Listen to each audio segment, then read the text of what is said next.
Back to our channel. আজকের আমাদের ভিডিওটি মাধ্যমিক 2024 এর পরীক্ষার্থীদের জন্য অত্যন্ত গুরুত্বপূর্ণ, কেননা আমরা আজকে আলোচনা করতে চলেছি মাধ্যমিক 2024 এর ইংলিশের ইম্পর্টেন্ট টপিকগুলি, যে তোমরা কোন কোন টপিকগুলো ভালো করে যাবে, সিন থেকে কি করবে, আনসিন থেকে কি করবে, গ্রামার থেকে কি করবে এবং রাইটিং কিভাবে করবে। আজকের ভিডিওটির বিষয়বস্তু কিন্তু তাই। তো দেখো, প্রথমে জেনে নেওয়া যাক যে আমাদের যে মাধ্যমিকের ইংলিশের কটা সেকশন আছে। 4টে সেকশন, যারা পরীক্ষা দেবে প্রত্যেকেই ভালো করে জানো। তো সেকশন নাম্বার 1 হচ্ছে সিন, সেকশন নাম্বার 2 আনসিন, বা এটাকে আমরা রিডিং কম্প্রিহেনশনও বলে থাকি। সেকশন নাম্বার 3 গ্রামার,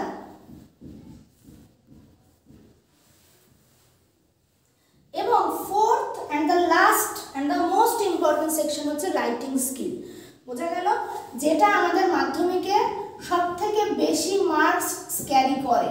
ওকে, তো ফুল মার্কস 90, মার্কস ডেভিয়েশনটা আমরা একবার দেখে নিই। সিন পোরশন থেকে থাকে 20 মার্কস, এর মধ্যে দুটো সেগমেন্ট আছে, প্রোজ এবং পোয়েম, এই দুটো সেগমেন্ট আছে। আনসিন পোরশন ক্যারি করে 28 মার্কস, এর মধ্যে সেগমেন্ট কি কি, এর মধ্যে এমসিকিউ আছে, এর মধ্যে ফিল ইন দ্য ব্ল্যাঙ্কস আছে, এর মধ্যে ট্রু ফলস আছে, এর মধ্যে কোয়েশ্চেন আনসার আছে, সেইটা মিলে থাকে 20 মার্কস। অ্যান্ড 8 মার্কস ক্যারি করি ভোক্যাব থেকে, মানে 8 মার্কস ক্যারি করা হয় কোয়েশ্চেনে ভোক্যাব থেকে। আনসিন থেকে তোমাকে সিনোনিম খুঁজতে হয়। এবং এই যে 8টি নম্বর, খুব সচেতনভাবে দেখবে, 8টি নম্বর কিন্তু গ্রামার সেকশনের পরে থাকবে। অনেকেই আছে হয়তো খেয়াল করতে পারবে না, কোয়েশ্চেন নাম্বার 6 সেটা কিন্তু থাকে আনসিনের ভোক্যাব, এবং সেটা কিন্তু গ্রামার পোরশনের মধ্যে থাকে। আমাদের যে সেকশনটা থাকে গ্রামার এন্ড ভোক্যাবুলারি, সেই ভোক্যাবুলারি সেকশনে 8 নম্বর আনসিনের সিনোনিম থাকে। 4টি সিনোনিম খুঁজতে হয় এবং প্রতিটি সিনোনিমে 2 করে থাকে। এটা খুব ভাইটাল পার্ট। ওকে, সিন আনসিন গ্রামারের মধ্যে সিনে 20তে 20 প্রত্যেকেই পাবে, আনসিনে 20 তুমি খুব ভালোভাবে অ্যাটেন্ড করতে পারবে, কিন্তু এই 8 যে নাম্বারটি, এই 8 নম্বর কিন্তু ডিফারেন্স তৈরি করে। ঠিক আছে, পরবর্তী পোরশন হচ্ছে গ্রামার। এই গ্রামারের মধ্যে থাকছে আর্টিকেল এন্ড প্রিপোজিশন, আমি শর্টে লিখছি, proper verb forms, do as directed and phrasal verb বা group verbs। আচ্ছা, article, preposition, proper forms of verbs, do as directed, phrasal verbs, প্রত্যেকটা সেকশন 3 করে মার্কস ক্যারি করে। যারা ইংলিশ গ্রামার ভালো পারো না, তারা এই মুহূর্তে do as directed এর দিকে তাকিও না। ঠিক আছে, তোমরা বেশি করে ফোকাস করে জানো article, preposition, proper verb forms এবং ফ্রেজাল ভার্ব, খুব একদম solid number. Phrasal verb, article, preposition এবং প্রপার ভার্ব ফর্মস। যারা এতদ যাবত, ধরো তুমি ন্যারেশন পারো না, ধরো তুমি ট্রান্সফরমেশন পারো না, তুমি নেগেটিভ পারো না, এইগুলো নিয়ে হ্যাম্পার হওয়ার কোনো দরকার নেই। এর থেকে মাত্র থাকে 3 নাম্বার, সুতরাং এই 3 নাম্বারটা তুমি বাদ দাও বর্তমানে, এবং বাকি যে 9 নাম্বারের গ্রামার আছে সেই 9-এ যেন তুমি ফুল মার্কস পাও, সেটা মাথায় রাখবে। এটা হচ্ছে যারা উইক স্টুডেন্ট তাদের জন্য, কিন্তু যারা স্ট্রং, যারা অলরেডি গ্রামার খুব ভালো পারো, তারা অবশ্যই as soon as, no sooner than, to থেকে so that, এই ধরনের যে ট্রান্সফরমেশনগুলো আছে এইগুলো খুব ভালো করে করবে।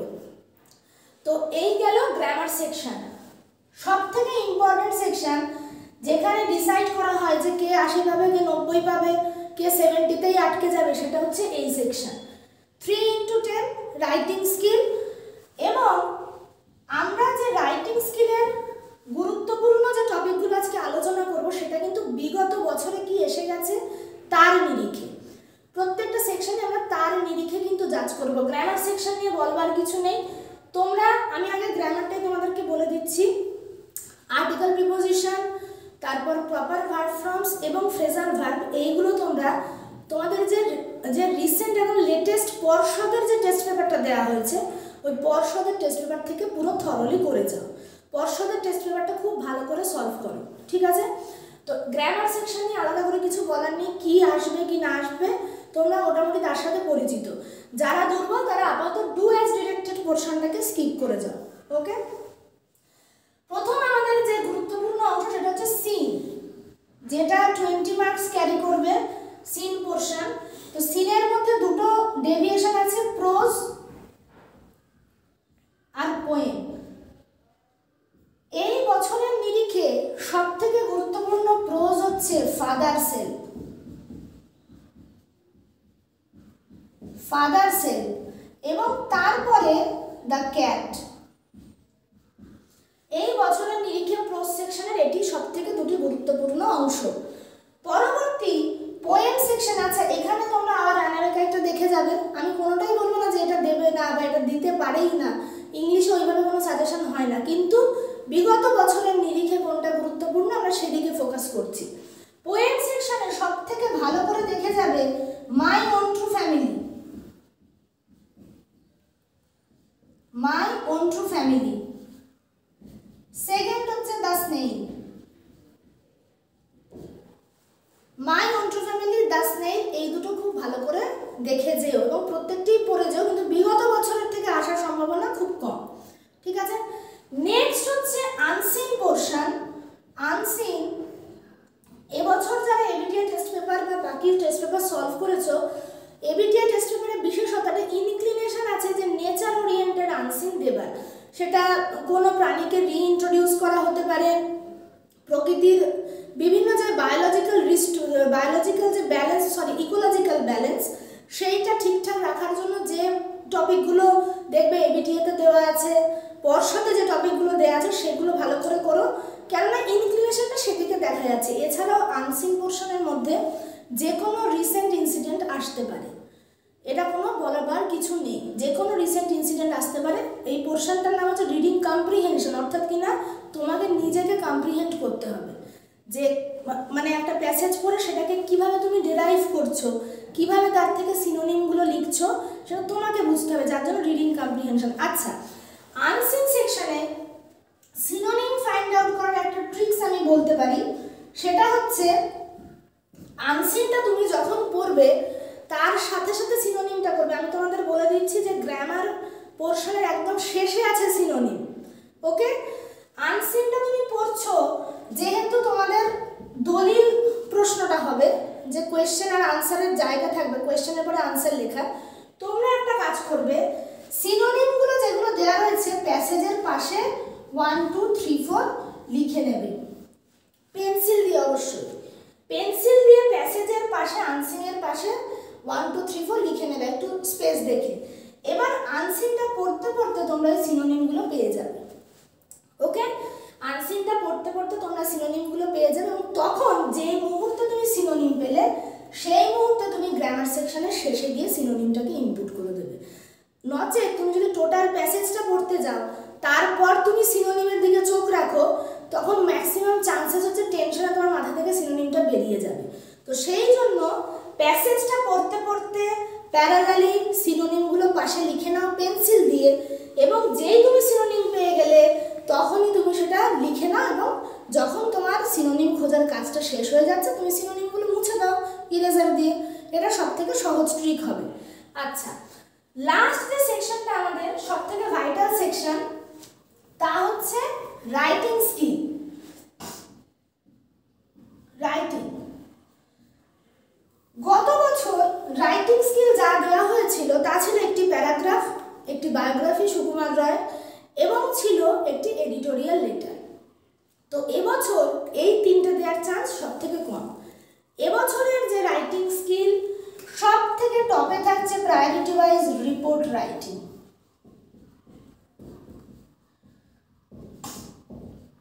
রিপোর্ট রাইটিং, শুধু কি নিউজ পেপার রিপোর্ট দেখবেন না, দু রকমেরই দেখে যাও, নিউজ পেপার প্লাস ইভেন্ট, দু রকমের রিপোর্ট রাইটিং কিন্তু দেখে যেও। ঠিক আছে, পরবর্তী যেটা তা হচ্ছে নোটিশ রাইটিং। নোটিশ রাইটিং এবছরের জন্য ভাইটাল। 3 নম্বর পার্সোনাল